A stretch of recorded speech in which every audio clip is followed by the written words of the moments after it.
All praise to the Most High, Ahaya, and to his son, YAHAYASHA, Hayah. This is Brother Holly here with the first Spirit of Truth broadcast here on the High House channel, as well as the House of Ahaya channel, on this set-apart Sabbath day. First and foremost, as always, I give all praise, glory, and honor to the great I am, he who is, was, and is to come, the Almighty One, YAHAYAHA, and to his son, YAHAYASHA, who gave himself for us that we might have life, and that life is in him, YAHAYAHA. Now, in this first broadcast, we're going to talk about something we touched on briefly in past broadcasts. We're going to go over the two idolatrous images that were given to us from where most of us came from, Constantine Christianity. Constantine Christianity in all its forms propagates two graven images. First graven image is the graven image of the cross. It can be metal or it can be wood. Normally it's wood. The second graven image is the picture that came from the Middle Ages, what I affectionately like to call white Jesus. And that image has given the entire world, especially the Christian world, what I like to refer to as white Jesus syndrome. And it's a very infectious disease, and it's a disease of the mind and the heart. For it presents you a false image and gets you to reject the true Messiah when presented. All praises.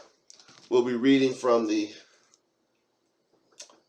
Bible King James Apocryphy version, the truth revealed and restored, Abba Father, Ahaya, Yeshaya, Quadash Akkad, Ancient Paleo Hebrew English Bible. And I always read it the way it's written. And as I've spoken to you before, children, the compilers of this particular book of scripture, English is not their first language, so I make many concessions when people make an attempt to put something together in English when English is not their first language. And I understand if there's some mistakes, if I understand if there's some misspeaking, I give them a pass. At least they were attempting to communicate in an effective way with the English speakers of this world. I particularly like this version because you do get a relatively full apocrypha, and it has the italicized words from the original King James Bible. And as you know, here at the House and House of Ahaya, we always let you know up front that the italicized words in your King James Bible were not part of the original underlying writings. They did not spring from Hebrew. They did not come from Greek. They did not come out. No source. No source whatsoever. They're not Aramaic. They're nothing but the additions of the translators for the ease of reading and understanding. Thus, they are not inspired. Thus, the King James Version cannot be taken on face value as the inspired, unaltered word of the Most High. It can't be even considered unaltered because it has been by the inclusion of the italicized words. So, as a matter of faith and practice, I often read the scriptures without the italicized words, knowing that they're just stuck in there. Multiple groups of people's opinion of what should be there. But I know that the unitalicized words were actually factually translated from an underlying reliable biblical source. So that's one of the reasons. And the price point. Last I checked, it was right over $100, about $109. That's a pretty good price point for a book that thick. So, if you don't have one yet, I ask you to go out and get one. One of the things that I enjoy about it is it has helps in the back, very brief helps, ain't a lot, but it does give it away. It tells you who the ISRAEL are. You can see where my finger's pointing. That they're a bunch of idolaters named after 3 pagan deities. So, and in our teaching on the Feast of YAHAYASHA and the Mark of the Beast, we brought out that point. We let you know who the beast is, who the dragon is, that the beast would be wounded and have a wound that was healed miraculously. And then the dragon gave the beast power to wage war on the saints for 42 months and to prevail. And we're just in month number 1. So we got a long way to go as the beast takes over, and now the whole world's wandering after the beast. You know, anything to have, and you can't even say anything about the Beast Nation right now. If you criticize the butchery and the debaucherous behavior of the Beast Nation, if you do so publicly, they will censor you, and soon they will be jailing you for it. So, what did our Messiah tell us, children? Be wise as serpents and harmless as doves, and I admonish you to take heed to his word. Be wise, children, and be harmless. All praises. We'll be reading from the book of Exodus, chapter 20. And we're just going to get the background on the prohibition from the scriptures against making graven images. Wooden and metal crosses are graven images, the works of men's hands. And making pictures or images or drawings of a person and subscribing to that person deity status. Is that not what they call the white Jesus picture? They say that's the Most High. Not just the Son of the Highest, but the Highest himself. Constant Christianity is wroth with the deification of the Messiah. But I have it on good report that the Messiah himself on the earth said, the Father is greater than I. I have it on good report that the Apostle Saul, whom we all trust, said in 1 Corinthians chapter 15, that at the end, when Satan's been put on the foot, that Messiah himself is going to put himself in subjection to the Father. How can he be the Father if he's going to put himself in subjection to the Father? How can he be as great as YAHAYASHA if he said it himself that his Father, YAHAYASHA, is greater than him? We need to sober up from the wine of Babylon, wine of the false church, the wine of false teaching that we were filled with to the brim, till we were overflowing and drunken when we were locked away in constant Christianity. We need to start sobering up, children. Be not drunk with wine, the Apostle Saul said in the book of Ephesians, but be filled with the Spirit. All praises. Let's see what the Spirit's saying through Moses. Exodus chapter 20. Let's start reading at verse 1. And YAHAYASHA spake all these words, saying, I am YAHAYASHA, thy YAHAYASHA, which have brought thee out of the land of Egypt, out of the house of bondage. Verse 3, thou shalt have no other deities before Creator YAHAYASHA. Thou shalt not make, verse 4, thou shalt not make unto thee any graven image or any likeness, and of anything is italicized, we'll just read it, of anything that is in heaven above, or in the earth beneath, or in the water under the earth. Thou shalt not bow down thyself to them, nor serve them. For I am YAHAYASHA, thy YAHAYASHA, am a jealous YAHAYASHA, visiting the iniquity of the fathers unto the children, unto the third and fourth generation of them that hate me, and showing mercy unto thousands of them that love me and keep my commandments. Will you highlight? That's a very long verse. It speaks of the judgment that's going to be against you. It speaks of the condition of your heart if you create an image and bow to it or worship it or pray toward it. And we're going to read in the Wisdom of Solomon that these people are actually praying to these wooden crosses. we're going to see from the wisdom of Solomon behaviors that are separate from what you do to the wooden crosses and the metal crosses or the gold crosses or whatever you make them out of. Whatever you fashion your cross out of, mostly wood, sometimes metal and precious stones, and how people treat the picture of the Messiah, the white Jesus, how they act toward it, how they subscribe the immutable name to the work of men's hands. And the second broadcast, we're going to go over white Jesus syndrome. But in the first broadcast, we're going to dismantle the wood of the graven image. And we're going to read in a moment from Isaiah how little the wood of the graven image can do. It says right here, don't do it. Don't you make an image about anything. In the heaven, in the earth, under the earth, in the water, nothing. No images at all in anything. Don't you serve it. Don't you bow to it. Because if you do, you're showing that you hate YAHAYASHA. And he's going to visit that iniquity on your third and fourth generations. But he'll have mercy on those who don't do it.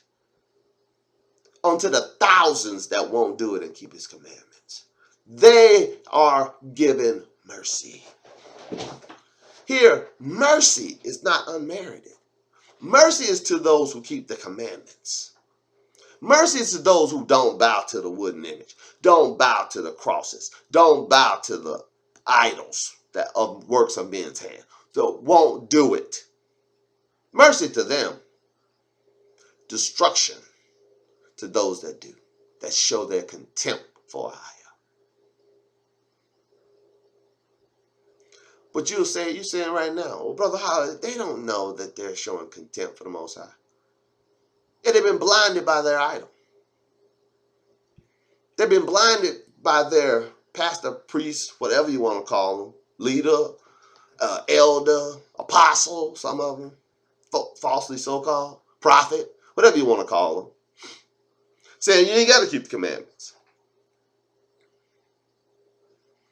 And if you look at a Roman Catholic catechism about the Ten Commandments, this commandment is not there. They have a list of 10 commandments, but the second commandment is long gone. Go to a Roman Catholic church. If you doubt me, go to a Roman Catholic church and ask for a Roman Catholic catechism. They'll ask you why you want it. You can just say, I'm doing research. You can say, Brother Holly sent me. And offer to buy it if they won't just give it to you. They usually will just give it to you. I got mine after some coaxing from one of the local Catholic churches here in the city I live in. Because I was told, as I just told you, that the second commandment was gone. And when I got my catechism, they were absolutely right.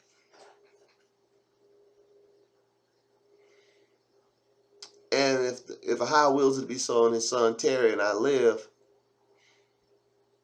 I would love to put together a teaching for you all on the differences of the Holy Scriptures and what's found in their catechism. On more than one subject. On all subjects. It would be pretty exhausting. So if Brother Dole, if you're out there, Deacon, if you're out there, please put in the comment section, Brother Holly, you said you're going to do a teaching on the Roman Catholic Catechism in the future. All praises. Let's read it again. Let's read the commandment again. Exodus chapter 20, verse 4. Thou shalt not make unto thee any graven image or any likeness of anything that is in heaven above, or in the earth beneath, or that is in the water under the earth.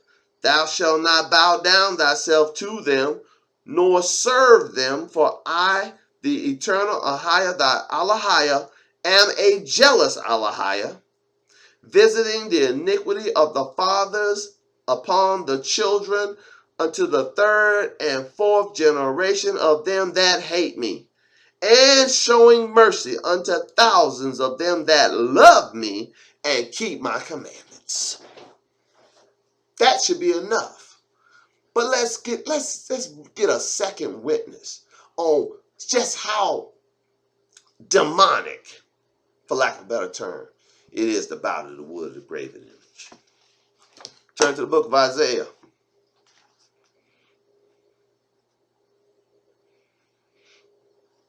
Chapter 45.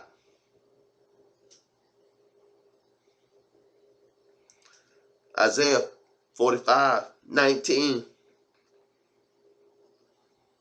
It reads, I have not spoken in secret in a dark place of the earth. I said not unto the seed of Jacob, seek ye me in vain. I, the eternal YAHAYASHA, speaks righteousness. I declare things that are right. Will you highlight? Next verse. Assemble yourselves and come. Draw near together, ye that are escaped of the nations. They have no knowledge that set up the wood of the graven image and pray unto an Allahiyah that cannot save. Will you highlight? So it's saying all those, here go the cyber attacks. Pay no attention to my printer. All those who bow their knee unto the wood of the graven image, all those who set it up and pray toward it, bow their knee toward it, all of them have no knowledge. And they're praying to a representation of a deity that cannot save. The one being represented by that cannot save.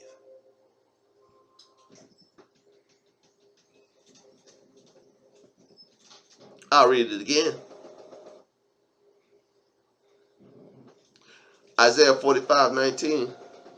I have not spoken in secret. In a dark place of the earth I said not unto the seed of Jacob, seek ye me in vain. I, the eternal high, speaketh righteousness. I declare things that are right. Assemble yourselves and come. Draw near together, ye that are escaped of the nations. They have no knowledge that set up the wood of their graven image and pray to an Allahiyah that cannot save. They set up this wood of the graven image. They beg, come on down to the altar, bow before it and pray. And we're going to read from the Wisdom of Solomon in a moment all the things that they call you down there to pray for. It's going to go into grave detail about you praying to the wooden graven image, to the cross. You know a graven image that the constant Christians have. It's made out of wood. I do too. It's on top of their buildings. It's inside they're hanging in their homes, inside the sanctuary. They got it everywhere. They got it on there. They have it on their little business cards. It's everywhere. It's their most enduring symbol. Next to their picture of white Jesus, it's number one with a bullet. And their picture of white Jesus is number two. And we're going to talk about white Jesus syndrome in the next broadcast, but let's keep going. Turn with me to Wisdom of Solomon.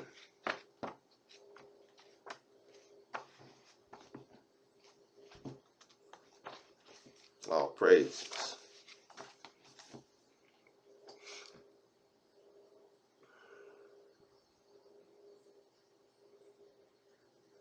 Wisdom of Solomon, chapter 13.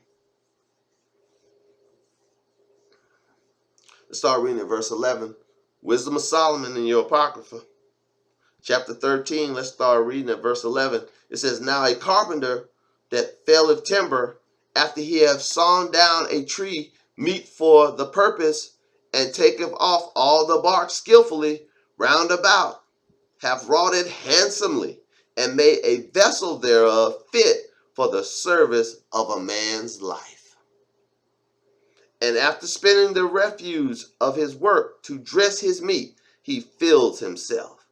And taking the very refuse among those which serve to no use, being a crooked piece of wood and full of knots, have carved it diligently, when he have nothing else to do, and formed it by the skill of his understanding, and fashioned it to an image of a man, or made it like some vile beast, laying it over with vermin, and with paint coloring it red, and covering every spot therein. And when he had made a convenient room for it, set it in a wall, and made it fast with iron with YAHAYASHA.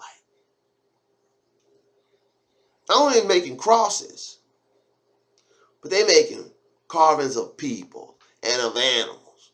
Remember the commandment? It said anything. Don't you make you an image of anything. No graven image of anything. Be it man, beast, fish, anything. And a cross is something that a graven image has been made into.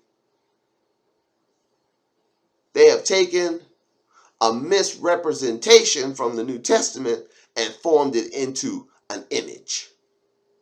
For we have it on good report from the New Testament that Messiah was hung on a tree. Multiple places in the New Testament said he was hung on a tree. Nailed to a tree.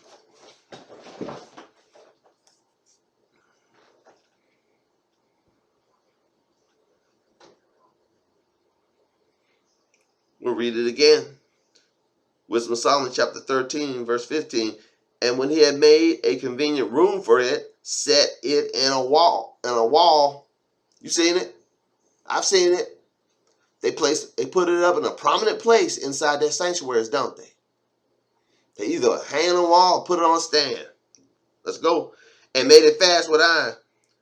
Verse 16. For he provided for it that it might not fall, knowing that it was unable to help itself, for it is an image, and have need of help with YAHAYASHA. All these graven images have need of your help. They can't erect themselves. They can't carry themselves. They can't make themselves. It takes you to do it. They can't put themselves in prominent places. You got to do it. I'll read it again. Wisdom of Solomon chapter 13 verse 16. For he provided for it that it might not fall, knowing that it was unable to help itself, for it is an image that hath need of help. Then maketh he prayer for his goods. Once they set up their wooden the graven image of wood, they pray toward it.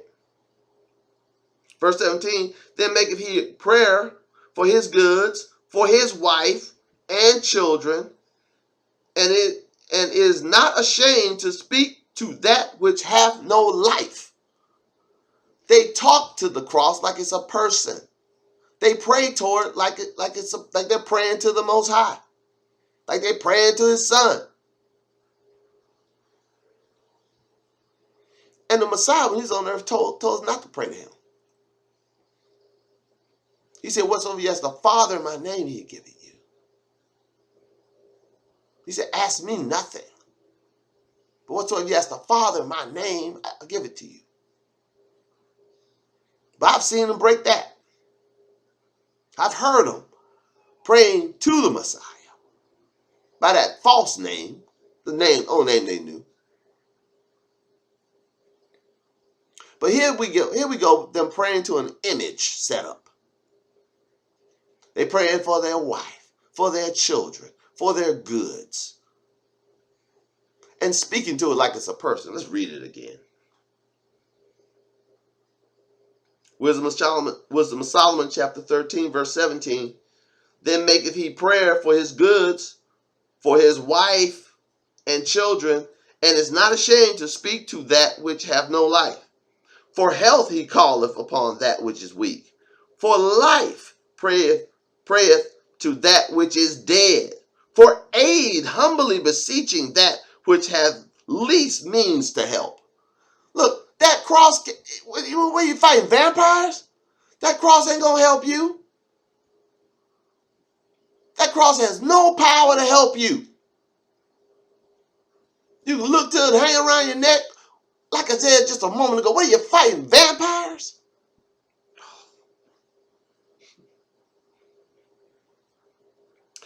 Wisdom of Psalm 13:18 again. For health he calleth upon that which is weak. For life prayeth to that which is dead. For aid humbly beseeching that which hath least means to help. And for a good journey he asks of that which cannot set foot forward. How many times have you seen it? I've seen it dozens of times, maybe hundreds. Somebody about to leave a congregation. They call them up in front of that cross and pray for them, that they have a safe journey. That custom is right here. That custom has been lying here before us all this time. That wicked custom of erecting some wood of the graven image, as it said in Isaiah, and praying to an YAHAYASHA that cannot save, the one that represents, can't save you. Because he's not real. They're praying to the wood. We have it on good report for the New Testament, children. He wasn't hung on a cross, he was hung on a tree. Eyewitnesses say he was hung on a tree. They should know.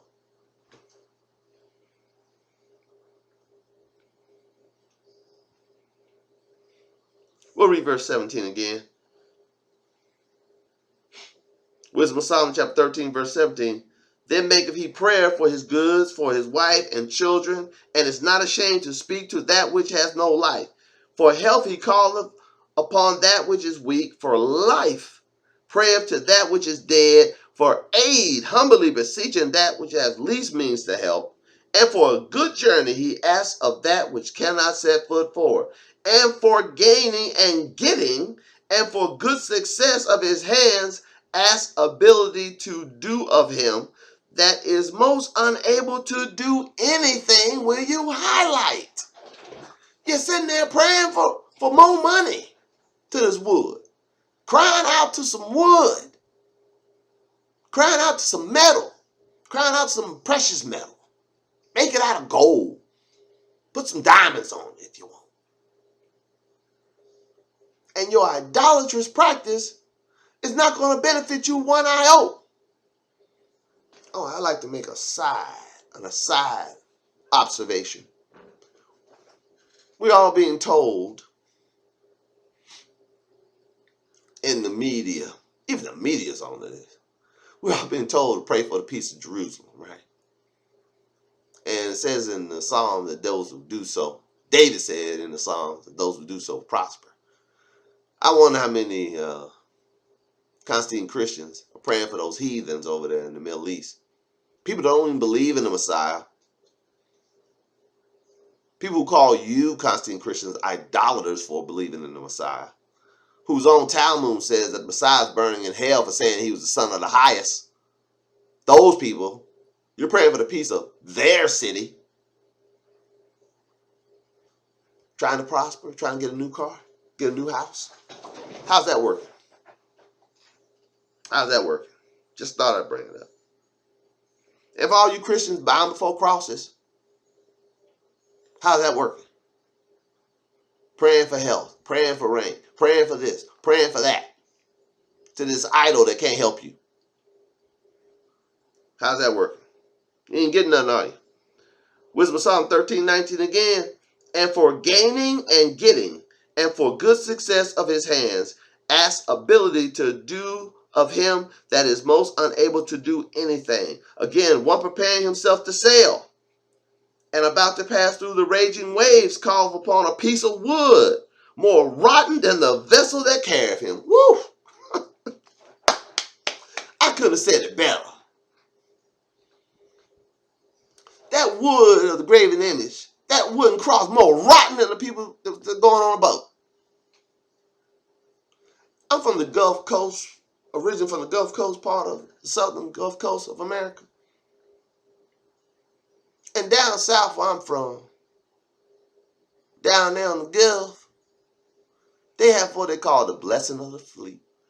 the shrimp boats, going out to get those ungodly shrimp to feed some heathens. They blessed the boats.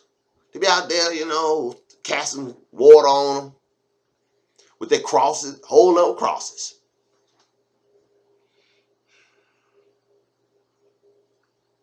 Wisdom of Solomon chapter 14, verse 1. Again, one preparing himself to sail and about to pass through the raging waves, calleth on a piece of wood more rotten than the vessel that carried him. For verily desire of gain deviseth that, and the workman built it by his skill. Will you highlight? The whole reason they have this ceremony is for gain. By thy providence, O Father, governeth it. For thou hast made a way in the sea, and safe paths in the waves. Showeth that thou canst save from all danger, yea, though a man went to sea without aught. See, if I go on a boat, I'm going to pray unto him that is invisible. I ain't going to have no witchcraft, no art. Because why? I know the one who made the waves, who controls it all. The one that controls it all is my Father. See, I don't need your blessing, Padre. I don't need you making the cross signs above my boat, holding up some rotten wood, more rotten than the boat I'm on. I know he who has control over these things. Let's read it again. Wisdom of Solomon chapter 14, verse 3. But thy providence, O Father, governeth it. For thou hast made a way in the sea, and a safe path in the waves, showing that thou canst save from all danger. Yea, though a man went to sea without aught, nevertheless thou would not that the works of thy wisdom should be idle. And therefore do men commit their lives to a small piece of wood, and passing in rough sea in a weak vessel are saved. For in the old time also, when the proud giants perished, the hope of the world governed by thy hand escaped in a weak vessel, and left to all ages a seed of generations. It's talking about the ark.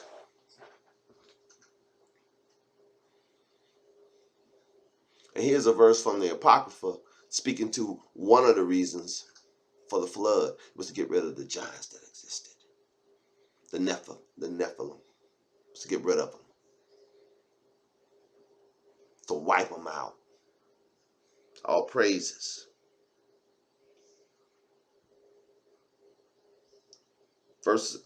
Chapter 14, verse 7, Wisdom of Solomon 14:7. For blessed is the wood whereby righteousness cometh. The wood that the ark was made out of was blessed, because righteousness came from that. But these heathens putting together crosses, hanging them around the neck, hanging them in their house, hanging them in their church, bowing to them, praying to them.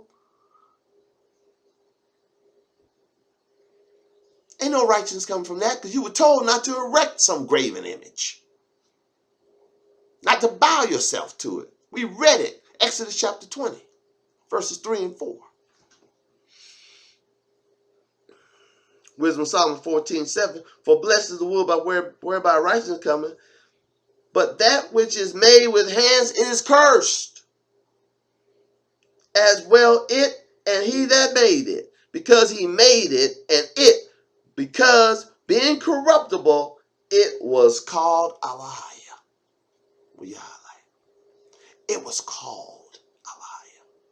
They look at that cross. Refer to that.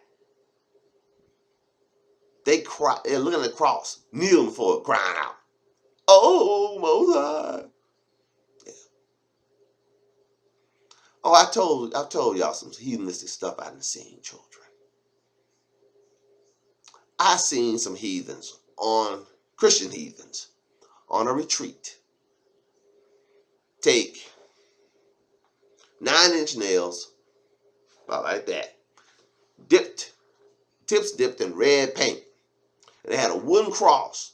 And these heathens, it's part of a ceremony, which I was taking part in the retreat, but I didn't take part in this ceremony because I saw the wickedness of it all. These heathens were required to go down there to the altar, grab a 9-inch nail, drive it into that wooden cross, and confess their sins. I said to myself, this is wicked. This is some heathenistic bull crap, for lack of a better term. So it came time for me, went down the altar, picked up a nail, dropped it back in the thing, turned around, and said, I thank the Most High, my sins forgiven for his name's sake. Who can lay anything to the charge of the Most High's elect? It is YAHAYASHA that justifies. I ain't calling him YAHAYASHA because I didn't know his name at the time. Let's call him G-O-D. I said, who can lay anything to the charge of the Most High's elect? It is YAHAYASHA that justifies. I went back and sat down. Oh, they talked to me afterwards. Brother, you just got to go with what we're trying to accomplish here. What you're trying to accomplish here is foolishness. That's what I told him. Oh, let's just continue. Wisdom of Solomon chapter 14, verse 8. But that which is made with hands is cursed, as well it as he that made it. Read. He, because he made it, and it, because being corruptible, it was called YAHAYASHA. For the ungodly and his ungodliness are both alike hateful to YAHAYASHA. Highlight. Wisdom of Solomon chapter 14, verse 9. For the ungodly and his ungodliness. You're ungodly when you make those wooden crosses. You're ungodly when you make a metal cross. You're ungodly when you make a cross out of precious metal. You're ungodly when you form the thing. Call it holy. You're ungodly when you put it up on a wall. You're ungodly when you're standing on a stand. You're ungodly when you put it on top of a building.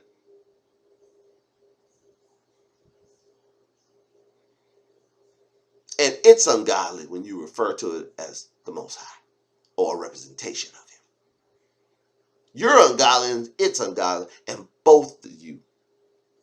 Your wooden crosses, your metal crosses, your precious metal crosses, your gold, silver, whatever you make them of.